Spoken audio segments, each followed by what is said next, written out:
Appointments.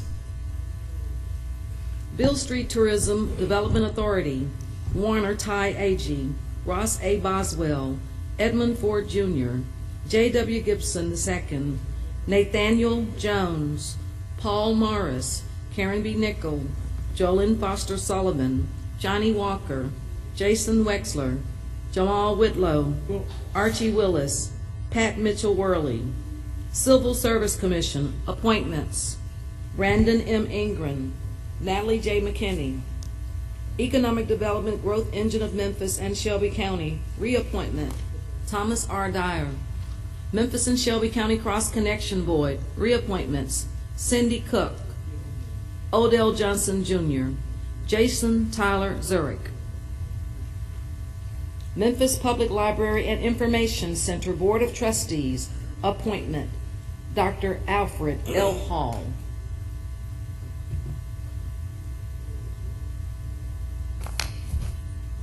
Thank you. Mr. Flynn handles this, I believe. Thank you, Mr. Chairman. The committee has met and recommends approval, and I so move. All right, that item has been seconded by Mr. Hedgepeth? Mr. Boyd. Mr. Boyd. I see one light. Mr. Collins? I don't know what's going on. Thank you, Mr. Chairman. Out of a respect for an individual who sent me an email regarding the authority, I'm speaking directly about the Beale Street Authority. This individual sent me an email after the council approved them in committee and states, the authority is to be the independent overseer of the district's business and future, including management and future of all leases and contracts. The authority will be the trustee of public assets and do so in a manner that eliminates the perception that the former manager, was in collusion with the merchants. 3 of the 13 of the proposed members, 11 voting, are merchants. At least one other represents or has existing business relationship with current merchants. These 4, 36%, will represent the public's future interest of governing themselves, their own affairs, behavior, rent, competition, etc., including the possible sale of public assets to themselves. A manager may be hired by them to administratively manage themselves, but still required to report back to themselves. In essence, what this citizen is saying to us is, outside of one person that I know of on this council, and that's Dr. Ford, the rest of these individuals have ties to Beale Street or merchants or the industry. And how do we make sure that the public interest is making sure that they get the representation they deserve?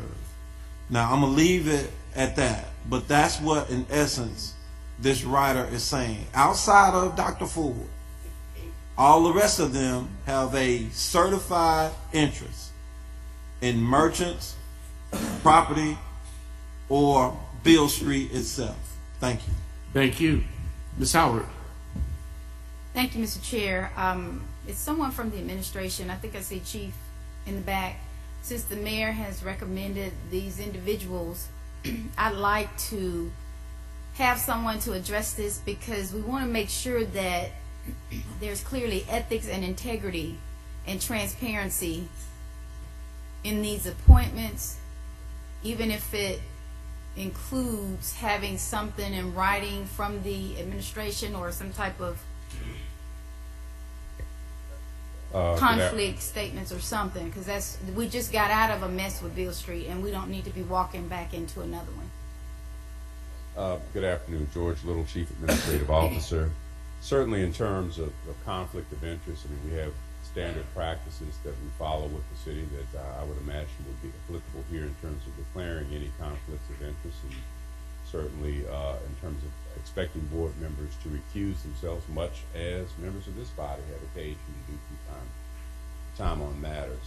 Specifically with respect to the issue of the designated slots for merchants, I mean, that was something that was added after some discussions with this body. But I think as a general principle, the individuals who have been nominated are a diverse group. And while there are many connections with Beale Street, who better to work with the street than individuals who understand how it's worked. This is a body that ultimately its role will be advisory and will help to shape future plans for the street. Chief, I don't personally know Mr. Elkington, and I remember when we first got on this council, that was a huge issue, and the city had been engaged in litigation, and supposedly he was no longer a part of the Beale Street management.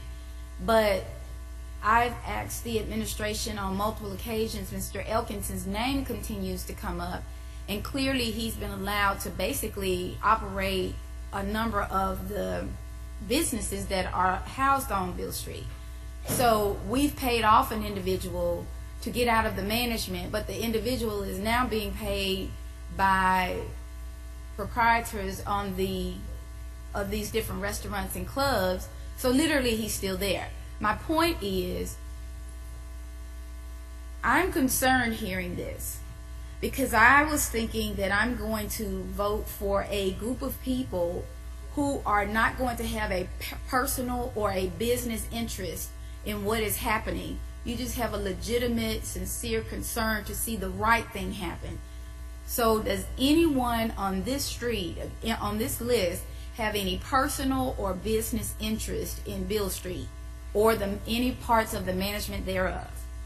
Again, there are several designated slots specifically for merchants on this list, and that was by design, and that was after some encouragement to make sure that the businesses that would be directly affected by this body. So to answer your question directly, yes. But I would distinguish that from Mr. Elkington's role. I mean, he actually had sort of an exclusive right that in the settlement of the various pieces of litigation, that's been removed. Pro forma's role on the street has been removed. This board's role is very, very different. Now, I can't speak to any contractual arrangements that he entered into with some of the tenants. But again, in this case, this board's role is very, very different in acting as an agent on behalf of the citizens of this city, up to and including the inclusion of representation by one of your own on this board. Chief, I'll end with this. I wasn't bringing that up to make a direct comparison about his role on Beale Street versus these individuals. My suggestion is we're paying someone to have removed him out of the management in the capacity that he was serving. So while he's getting paid by the city, he's still getting paid to be on Beale Street and run different agencies or organizations or businesses. The point is, we keep creating these boards and commissions, and we're giving them so much authority, and it doesn't come back for final approval by this council, that it's starting to look like the fox is watching the hen house. I'm not going to support this, and I would, Councilman Collins, if you would join me, I would recommend that we send this back because we need clarification on if any of this exists. That's a problem. I want to err on the side of caution because some people in government, they don't get phone calls from certain folks, certain organizations, and I think Councilman Brown knows what I'm talking about. Others, we do. I don't want to be asked questions about this in the future, and I would appreciate coming back to committee and knowing for sure that there are no conflicts, because I'm not interested in anybody else getting rich off of Beale Street except those who have legitimate businesses that have been approved in whatever formal process they should be approved by. Thank you. Mr. Berlin Boyd? Thank you, Mr. Chair. I was the maker of that motion, which suggests that we incorporated 2 additional members on the Beale Street merchants, from the Beale Street merchants. However, you know, those people acting in those roles were supposed to be at an advisory level, being board members with non-voting capacity. However, it